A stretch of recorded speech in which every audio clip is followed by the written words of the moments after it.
you reap. Whatever you put into that mind is what you're going to get out of it. Whatever you put into life is what you're going to get out. You could say that the farmer's crop has its life experience in a field. And whatever the farmer sows into the field is what the field is going to give back to the farmer. Well, life is very much like that field. It's a creative something in which we live. We sit in it, we live, move, and have our being.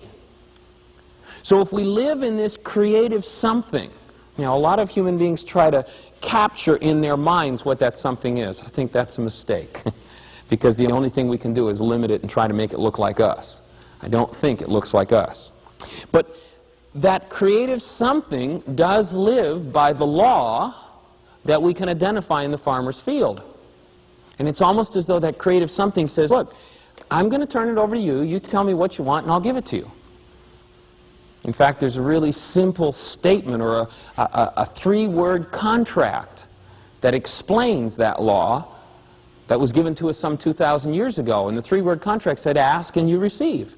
It's that simple. If you ask, you're going to get exactly what it is that you've asked for. You sow, you reap.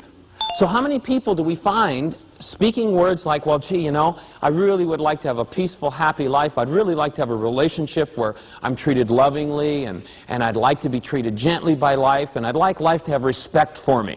And every time they turn around, they look at somebody and curse them, are angry with them, are critical, condemning, spiteful, vengeful, hateful. And while they'd laugh at the farmer who plants wheat and hopes to get corn, they think it's logical that they can plant into life hatred and vengeance and anger and rage and upset and criticism and condemnation and gossip and slander. And they think that they can do all of those things and not get it back again. Well, life's too smart for that. Life is going to give back to us exactly what we put into it. So as we recognize that, life is giving back to us now what we have in us now. If we don't like what life is giving to us, we better go back and look at the source of it. If we go to the Old Testament,